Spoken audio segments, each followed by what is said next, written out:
새 계명을 너희에게 주노니 서로 사랑하라. 내가 너희를 사랑한 것 같이 너희도 서로 사랑하라.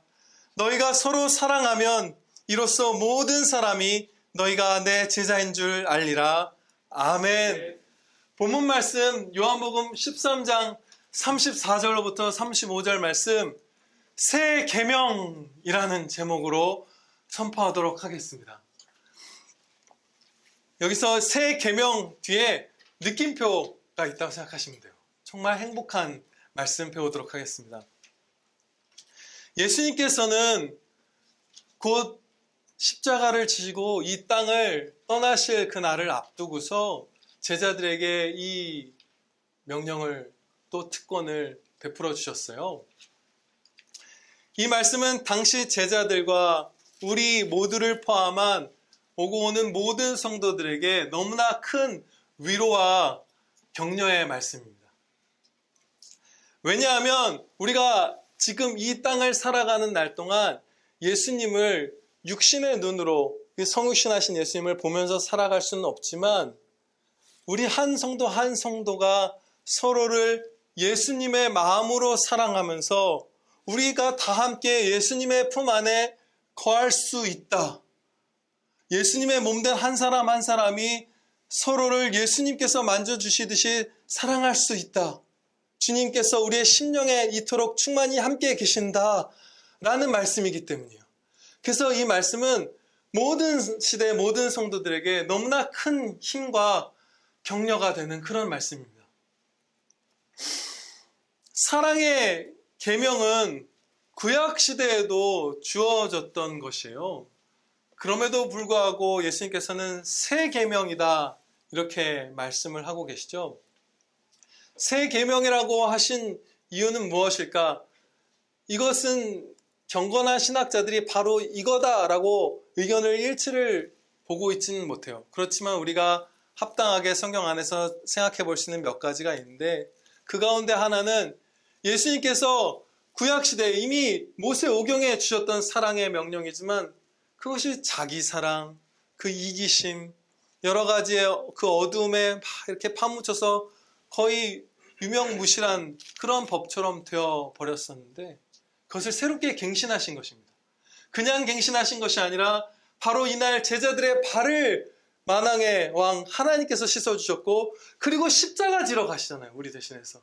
그 십자가 사랑과 은혜로 그 어두워졌던 계명, 사람들이 가리웠던 그 계명을 새롭게 갱신하는 의미로서 새 계명이다 라고 말씀하신 것으로 우리가 볼 수 있어요. 명하시는 사랑의 크기에 있어서도 새 계명이라고 할 만합니다. 레위기 19장 18절에 사랑의 명령을 주셨는데요. 거기서 이렇게 명하셨습니다. 너의 이웃 사랑하기를 너 자신과 같이 사랑하라. 나는 여호와이니라.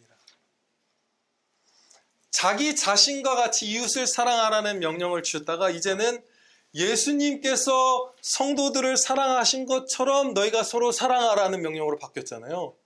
훨씬 더 큰 사랑을 명하시는 것이에요. 왜냐하면 예수님께서는 항상 자기 자신보다 우리를 더 위하셨기 때문이에요. 더 헌신적인 사랑, 더 고차원적인 희생, 더 뜨거운 사랑, 그 사랑의 명령을 하라고 주신 것이에요. 그러니까 사랑의 크기에 있어서도 새 계명이라 할 만큼 더 커진 것이죠.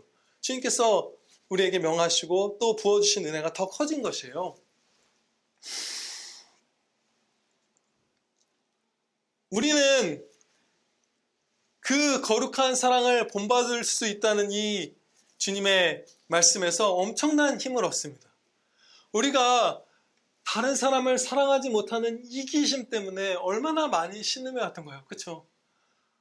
정말 자기 안에 사랑이 없는 것 때문에 그거보다 더 고통스러운 게 몇 개나 있을까요? 몸 아픈 거 아무것도 아니죠, 여러분. 여러분의 오른팔을 잘라내고서 내가 주변에 있는 이웃들을 예수님의 마음으로 평생 사랑할 수 있게 될 것이다. 이거 하나만 잘라내면. 그러면은 우리 중에 그거 할 사람 많을 거예요. 저도 할 거예요. 할 수만 있으면, 사랑할 수만 있으면, 이 이기심을 죽일 수만 있으면. 그렇죠?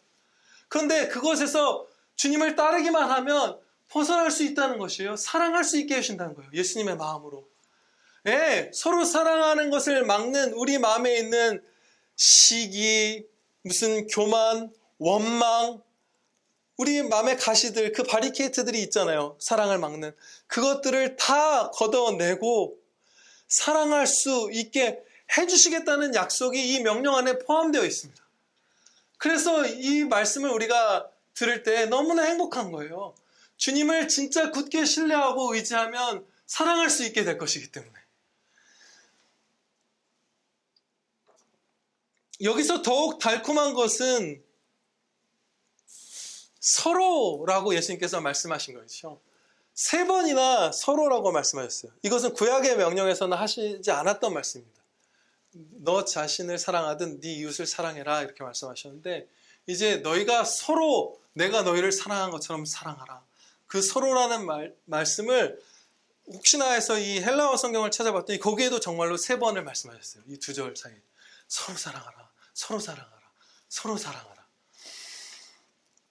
모든 참 성도는 교회에 속해 있고 성도들 중에 상당수가 성도로 이루어진 가정을 구성하고 있죠. 그러니까 모든 성도가 다 교회에 있고 상당수가 성도의 가정을 이루고 있으니까 우리 모든 사람, 한 명도 예외 없이 모든 성도가 서로 사랑할 수 있는 이 은혜 가운데 있는 것이에요. 너무나 행복한 것이죠. 혼자 사랑하는 것도 아니고 우리가 서로 이 사랑으로 사랑할 수 있어요. 내가 정말로 예수님의 사랑을 본받아서 이렇게 뜨겁게 사랑할 수 있을까? 그런 의구심이 여러분 들 수 있습니다. 저도 저 자신에 대해서 들어서 싸워왔어요. 이 설교를 준비하면서도 그 의구심을 품었다가 믿음으로 말씀 가운데서 극복했죠. 그런데 우리 마음에 주시겠다고 하신 이 사랑, 예수님의 애끓는 그 마음을 우리 한 사람 한 사람에게 주시겠다고 하신 건데, 그 사랑은 주님께서 십자가로 확보하시고 확증하신 사랑입니다. 십자가 은혜 가운데에 있는 것이에요. 구원의 한 부분이고, 그 십자가 보혈은 우리의 죄값을 치르는 그 보혈일 뿐만 아니라 우리를 거룩하게 예수님의 성품으로 깨끗게 하는, 우리를 깨끗게 하는 피입니다. 그래서 우리가 예수님의 마음으로 서로 사랑하게 되는 것은 십자가 사랑으로 주님께서 확보하시고 확증하신 은혜예요. 그래서 반드시 할 수 있어요. 그리고 돌이켜 생각해 보면 성경 안에, 그리고 교회사 가운데 이렇게 뜨거운 사랑을 했던 사람들 천지예요. 나보다 내 이웃, 나보다 다른 성도를 더 사랑했던 사람들 천지예요. 그것이 없었으면 우리가 알다시피 전도의 역사는 하나도 가능한 게 없어요. 무엇이 좋다고 120년 전에 조선 땅에 와서 그 무슨 시카고에서 살던 사람, 런던에서 살던 사람, 거기서 의사였던 분들, 이런 분들이 여기 와서 그 고생을 하면서 멸시도 받고 핍박도 받고 온갖 병과 가난과 여러 가지로 신음하면서도 우리 사랑해서 복음을 전했잖아요. 심지어 성도도 아닌 상태에 있는 주님의 원수된 우리를. 그러니까 예수님의 마음으로 나보다 다른 사람을 더 사랑하고 그 헌신과 희생으로 가득 찬 그 마음이 없었으면 기독교의 전도 자체가 아예 안 일어났을 거예요. 그러니까 우리는 이것이 성공된 그 증거들 가운데 우뚝 서 있는 것이에요. 예수님께서 십자가로 확보하신 이 사랑. 그래서 우리가 주님을 믿고 의지하기만 하면, 그 가운데 순종하기만 하면 모든 여러분, 지금 사랑에 다 실패한 것 같아서 나에게도 이 사랑이 가능할까 의구심이 드는 여러분들, 여러분이 가장 원수된 그 사람도 이 사랑으로 사랑할 수 있습니다. 네, 예수님의 마음으로 사랑하면서 전도하고 또 가정이 회복되고 교회가 회복될 수 있어요. 이 사랑은 예수님께서만 주실 수 있는 진짜 사랑이기 때문에 우리가 이 사랑을 할 때 불신자분들이 보기에도 이것은 뭔가 다르다. 사람에게서 비롯된 것이 아니라 주님께로부터 비롯된 뭔가 거룩한 사랑이다라는 것을 목격하게 해줘요. 엄청난 일이 일어납니다. 거룩함을 상당 부분 우리의 믿지 않는 이웃들도 볼 수 있게 되는 것이에요. 우리가 진짜 뜨겁게 사랑할 때. 35절에서 가르쳐 주십니다. 너희가 서로 사랑하면 이로써 모든 사람이 너희가 내 제자인 줄 알리라. 아멘. 여기서 모든 사람이란 성도만이 아니라 불신자분들을 다 포함한 그런 말씀이에요. 우리 교회나 각 가정에서 우리가 사랑할 때 우리 주변에 있는 불신자분들이 이 거룩한 주님의 사랑을 목격한 것, 그런 일들이 우리 주변에 계속해서 있어 왔죠. 예를 들어서 박진수 지사님 가정의 그 사랑하는 모습을 보고 곁에 있던 믿지 않던 이웃이 그분이 사시는 곳 가까운 교회로 달려나간 일이 있었잖아요. 우리가 사랑할 때 이것이 뭔가 하늘로부터 온 신적인 기원을 가진 진짜 사랑이라는 것을 목격하고 불신자분들의 마음이 막 그 빛을 쬐임을 받으면서 막 요동치는 일이 일어나는 거예요. 주님을 배척하든 아니면 회개하고 주님께로 나아오든 어쨌든 그 거룩함을 목격하는 것이에요. 이것은 초대교회 때 영혼들이 구원받은 것과 동일한 모습입니다. 성도들끼리 헌신적으로 사랑할 때 정말 뜨겁게 자기의 모든 소유를 다른 사람의 필요에 따라서 막 나눠주는 사람들이 막 득식을 한 그 엄청난 사랑의 모습을 보면서 성도가 엄청나게 늘었어요. 온 백성에게 칭송을 받으니 주께서 구원받는 사람을 날마다 더하게 하시니라. 아멘. 이것이 사도행전에 기록된 초대교회의 모습입니다. 성도들끼리 예수님께서 우리를 사랑하신 것처럼 뜨겁게 사랑할 때 그 거룩한 진짜 사랑을 주변에 있는 불신자 이웃분들이 목격하고 나았던 거예요. 주님께로. 이런 마음이 있는 것이죠. 저 예수님 믿는, 실제로 그런 기록을 남기는 사람들이 많아요. 저 예수님 믿는 사람들이 서로 사랑하는 모습을 보라. 저기에는 진짜 빛이 있다. 나도 저기로 가리라. 그렇게 해서 수많은 사람들이 구원을 받았던 것이에요. 하나님께서 그렇게 역사하시는 것이죠. 예수님을 믿지 않던 제 10살짜리 조카를 벌써 한 1, 2년 됐네요. 그렇죠? 이 평안교회에 데려 나왔던 적이 있어요. 여러분들 기억하실 거예요. 제가 말씀드렸던 거.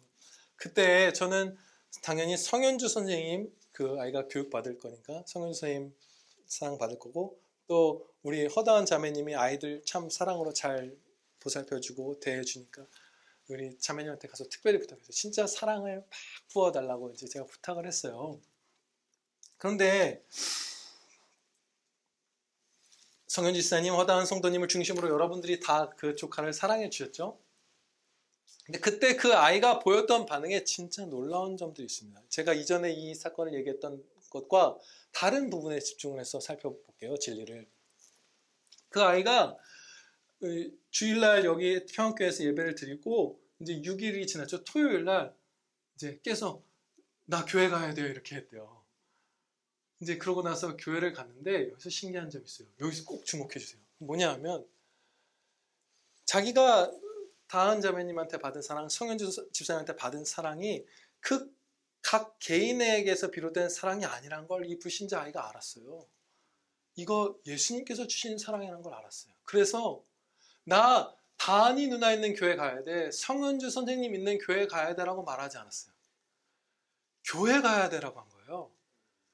예수님이 계시는 주님의 몸된 교회를 가면 그 사랑이 있다는 걸 알았던 거예요. 어렴풋이 알았던 것이죠. 막 명확하게 막 교리적으로 안 것이 아니라. 그래서 바로 7일째 되는 딱 한 주가 돌아온 그 주일날 집 옆에 있는 교회에 출석해서 지금까지 다니고 있습니다.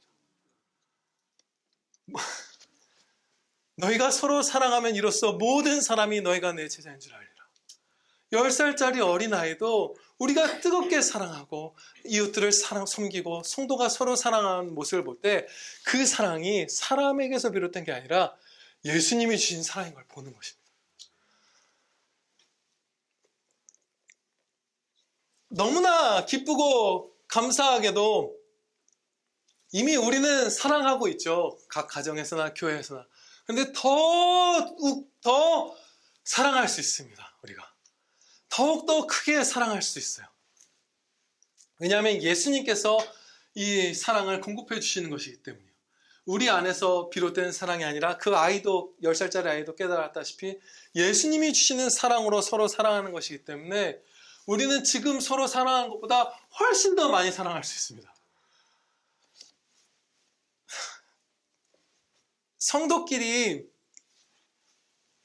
이렇게 예수님의 마음으로 사랑하는 것은 우리 한 사람 한 사람을 정말 강하고 담대하게 만드는 든든한 기둥이에요. 이 험한 세상에서 죄악과 내 안의 죄악과 외부의 그 죄악된 세력들과 맞서 싸우면서 하나님을 사랑하고 하나님의 이름을 높이고 이웃들을 사랑하는 이 군사의 삶을 살 때 엄청난 힘이 되는 것이 바로 이 서로 사랑하는 것입니다. 예수님을 본받아 서로 사랑하는 것. 그게 가정에서든 지교회에서든 이러한 사랑들이 충만할 때 비로소 우리가 더 먼 곳까지 나아가서 싸움을 승리할 수 있는 것이에요. 같은 편끼리 우리가 사랑해야 되지 않겠어요? 우리 한 몸인 사람끼리. 여기서 뜨거운 사랑이 있을 때 세상을 이길 힘을 갖는 것이에요. 바울 사도도 성도가 서로 사랑하는 모습에 힘을 얻으면서 매맞고 굶주리고 추위에 떨고 옥에 갇히고 순교하는 자리까지 나아갔어요.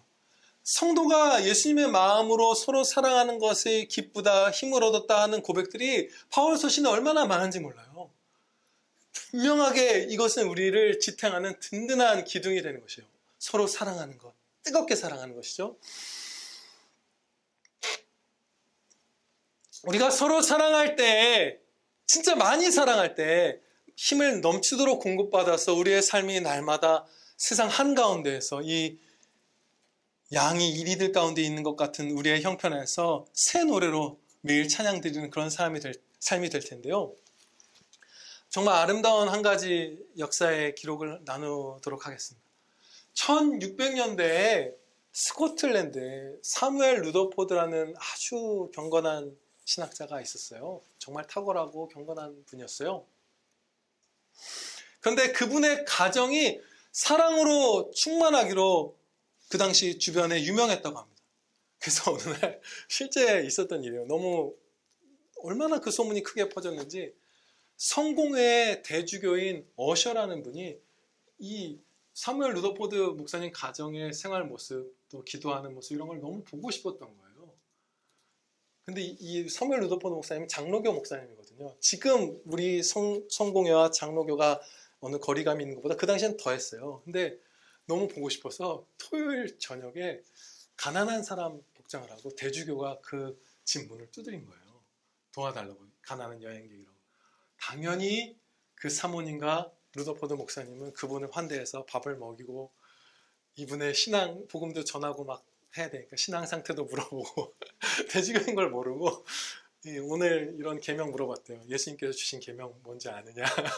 그래서 같이 가족들과 함께 식솔들과 함께 교리 공부 시켜주고 막 그리고 그 루더포드 목사님은 막 밤에 열렬히 기도하고. 그런데 소문대로의 사랑을 그 대주교는 목격하고 돌아갔죠. 그 다음날 자신 사실 정직하게 이제 고백을 돌이켜서 하고 그 아침에 예배를 그 대주교가 인도하고 이제 흩어졌대요. 너무 행복한 가운데에서 사랑의 연합이 있었던 것이죠. 근데 제가 이 얘기를 드린 이유가 있어요. 이 사무엘 루더포드라는 이분이 가정 가운데서 이렇게 뜨겁게 서로 사랑하면서 더 먼 세상에 나가서 승리한 결과, 그 찬양의 삶을 산 결과, 그 충성의 결과를 지금 우리가 대한민국에서 누리고 있어요. 엄청난 승리를 했던 분이에요. 그 사랑의 든든한 기둥에 의지받아서. 무엇이냐면 이분이 살았던 그 17세기에는 짐이 곧 국가다, 왕이 법이다, 내 말이 법이다라고 하던 시대였잖아요. 그래서 진짜 막 아무나 잡아 죽이고 하던 일들이 역사 가운데 무수히 있었잖아요. 그 바돌로메 죽일 때 그 개신교도들을 하루에 10,000명 이상 잡아 죽이고 이런 것들이 어느 누가 왕이 되냐에 따라서 있었던 사람의 치아 아래 있는 정말 비참한 어둠이 있는 시기였죠. 근데 그때 이분이 법과 군주라는 책을 성경 말씀에 기초해서 펴냈는데 거기서 법이 왕이다 이렇게 선포했어요. 왕이 법이 아니라 법이 왕이다. 그리고 그 법은 하나님께로부터 받는다. 그래서 제가 지금도 막 감격스러워서 떨리네요. 그 영향을 받아서 잉글랜드라든지 미국이라든지 이런 그 정치 체계가 세워지고 바로 그 완전히 직계 연장선상에서 대한민국의 헌법이 세워진 것이에요. 누가 왕이 되어서 감히 왕인 작자가 멋대로 사람들을 괴롭히고 정의를 굽게 하는 이 인치라고 하겠죠. 그것에서 벗어나서 법치, 불신자분들의 양심에도 새겨져 있는 그 하나님의 법, 그것을 따라서 통치되는 이 세상 나라, 신정국가를 뜻하는 것이 아니죠. 이 세상 나라, 양심에도 있으니까, 불신자들의 마음에도 그 법이 있으니까 이것이 가능하다. 이 법지가 세워져야 된다. 법이 왕이다라고 선포해서 반역죄인으로, 국가 반역죄로 고소당하고 이 책을 그 국가에서 불태우고 이런 일들이 있었어요. 그렇지만 그것을 굽히지 않고 전진할 수 있었고, 그 믿음의 후손들이 계속해서 지켜나가서 이 대한민국에까지 그 은혜가 이어져 온 것은, 이 목사님이 굽히지 않을 수 있었던 것은 가정에서 성도가 서로 뜨겁게 사랑했기 때문입니다. 그것은 거의 아마 역사의 예를 찾아볼 수 없을 거예요. 지교회에서 서로 싸우고 있고 성도의 가정에서 서로 예수님의 마음으로 사랑하고 있지 않은데, 그 성도가 나가서 불신자들 사이에서, 이리들 사이에서, 사단 마귀들의 한복판에 둘러싸여서 주님을 높이는 찬양의 삶을 살고 헌신적인 사랑의 삶을 산다는 것은 불가능해요. 이게 엄청난 힘이 되는 것이에요. 근데 우리는 다 세상 속을 살아가잖아요. 다 거기서 맡겨주신 임무가 있잖아요. 이것을 서로 평안교회가 사랑하고, 여러분의 가정이 성도들로 이루어져 있다면 그 성도들끼리 지금보다 30배, 100배 더 사랑하고, 그리고 청년들끼리 모이고, 구성 사는 분들끼리 모이고, 서울 서쪽 사는 분들끼리 모여서 막 저녁 식사하고 서로 대접하고 사랑하고 할 때에 우리가 그 영광된 찬양의 삶을 충실하게 살 수 있을 것입니다. 이 심히 감격스럽고 행복한 본문 말씀을 세 가지로 오늘 적용하도록 하겠습니다. 첫째로, 예수님을 본받아 먼저 사랑하는 것입니다. 우리는 종종 그런 기도를 드려요. 내 주변에 있는 사람들을 이렇게 황금같이 변화시켜 주세요. 좋은 사람들 주시고, 좋은 사람들로 변화시켜 주시고.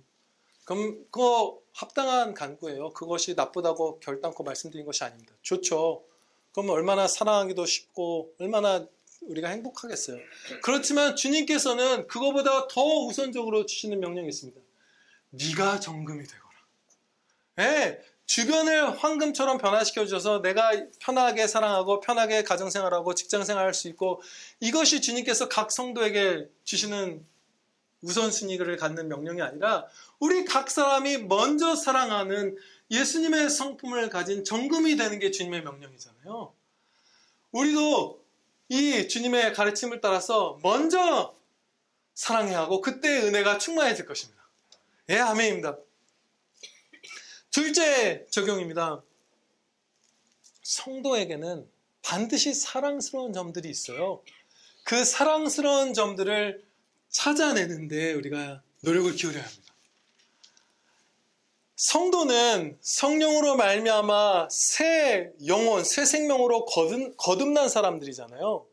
그러면 그 성도의 중심에는 하나님의 씨가 있고, 예수님을 향한 믿음이 있고, 하나님을 사랑하는 마음이 있고, 예수님의 성품이 작더라도 그 중심에 이미 싹 터 있어요. 진리와 함께 기뻐하는 성향, 부드러워진 마음, 하나님을 향하는 그 마음의 갈망, 이런 것들이 모든 진짜 성도에게는 아무리 작더라도 반드시 있습니다.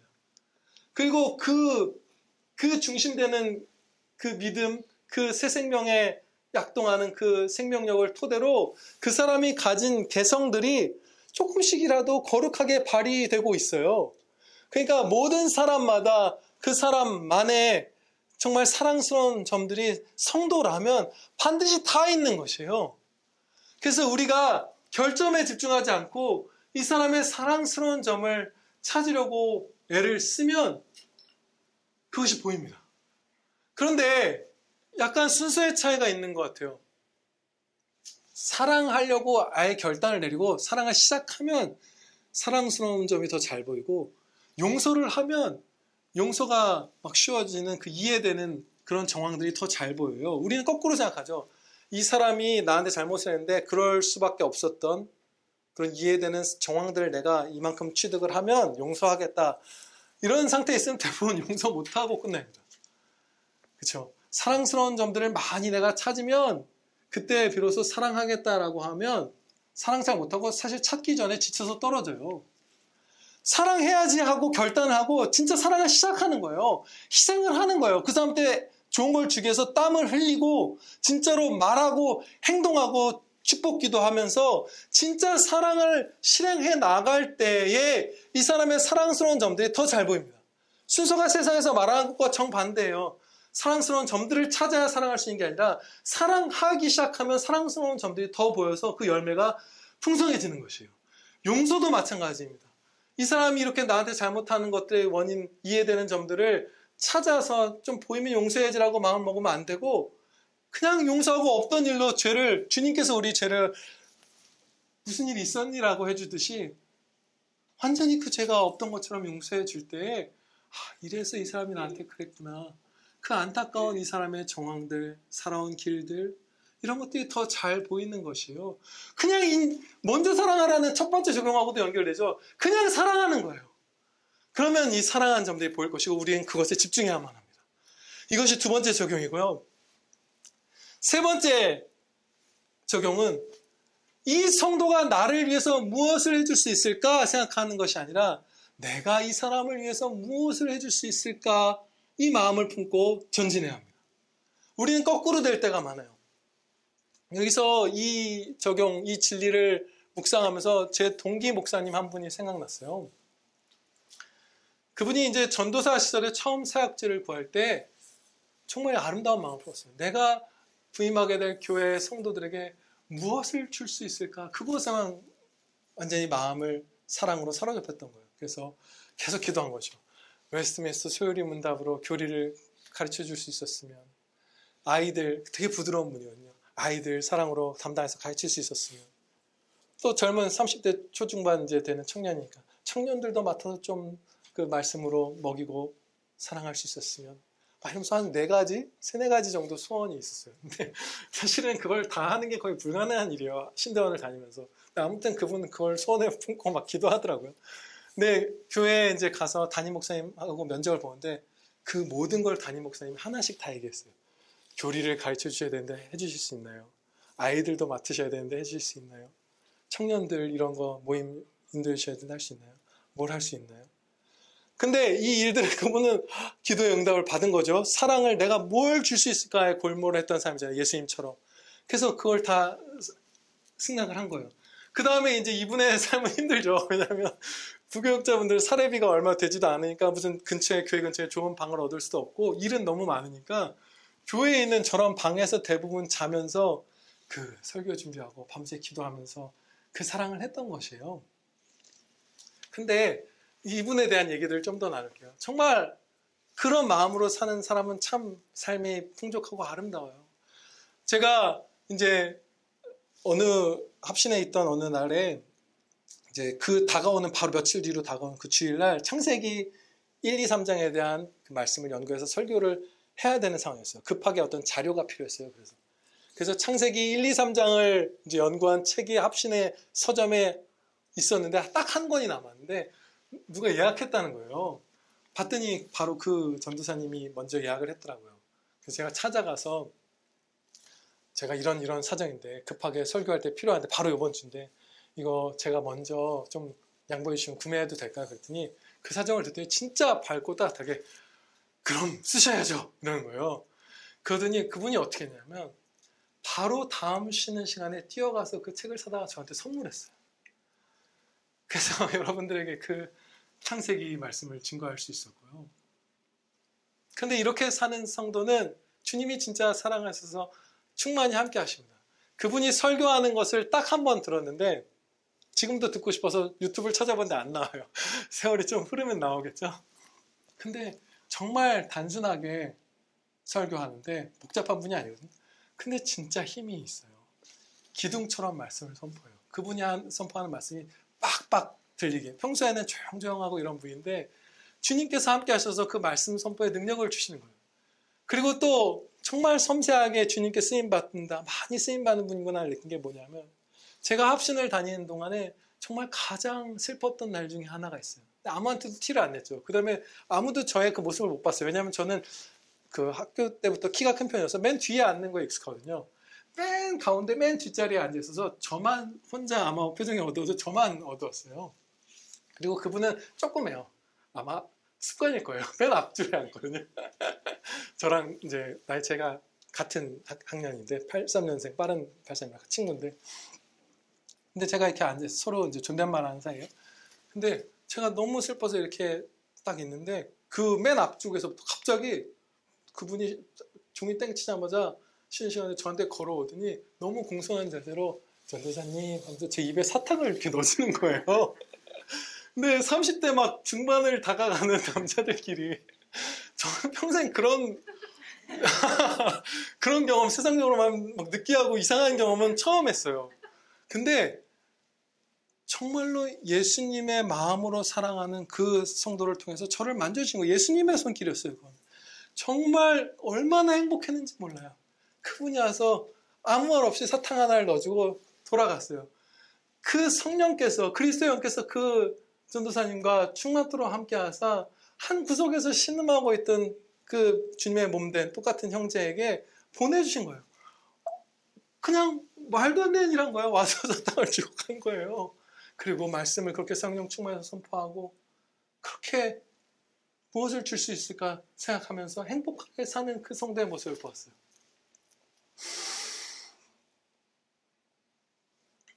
나중에 한국교회에 되게 훌륭한 인물로 우리가 알게 될 수도 있겠네요. 아무튼 그건 중요한 게 아니고요. 제가 이 세 번째 적용을 이렇게 진리에서 뽑아내었죠. 하나님의 말씀 가운데서. 이 성도가 나를 위해서 무엇을 해줄 수 있을까? 혹은 이걸 해줘야지 라는 생각들에 사로잡혀 있지 말고 내가 이 성도, 이 믿음의 형제를 위해서 무엇을 해줄 수 있을까? 우리는 먼저 생각하고 실천해야 합니다. 예수님께서 우리를 사랑하신 그 본들이죠. 지금 세 가지 살펴본 적용이나 앞에 살펴본 모든 것들. 자기보다 더 사랑하고 먼저 사랑하고 무엇을 줄 수 있는지 고민하는 이 사랑하시는 행복한 아들, 딸들 되시기를 축원합니다. 기도드리시겠습니다. 하나님 아버지, 저희가 사랑받지 못한 자인데 사랑하라 명하신 것이 아니고 예수님께서 먼저 주님의 모든 것을 다 내어주시는 그 십자가 사랑으로 저희를 사랑하시고 이제 그 사랑받은 너희야 서로 내가 너희를 사랑한 것 같이 사랑하려무나 이 특권 저희에게 베풀어 주셔서 정말 감사합니다. 아버지 하나님, 이제는 예수님을 본받아 지금까지 사랑해왔던 이 은혜보다 더 30배, 60배, 100배 풍성이 교회에서와 성도의 가정에서와 또 만나게 된 모든 성도들을 사랑하는 복된 아들, 딸들 저희 되게 하여 주시옵소서. 또한 이 사랑의 관계, 서로가 주님의 손길로 서로를 만져주고 안아주는 이 든든한 사랑의 기둥이 저희 가운데 서서 저희 성도들 각자가 이 험한 세상 가운데로 달려나가서 믿음의 싸움에서 승리하게 하여 주시고 세상의 조롱과 위협과 유혹 가운데서도 늘 주님을 높이는 찬양의 삶만을 살아내는 사랑의 군사, 찬양의 군사 될 수 있게 하여 주시옵소서. 하늘 군대에 속한 자들 사랑하면서 승리하며 주님께 영광 돌리게 하여 주시옵소서. 그 삶이 저희에게 말할 수 없는 유일한 행복이 될 것을 고백하오며 우리 구주 예수 그리스도의 이름으로 감사기도 하렵나이다. 아멘.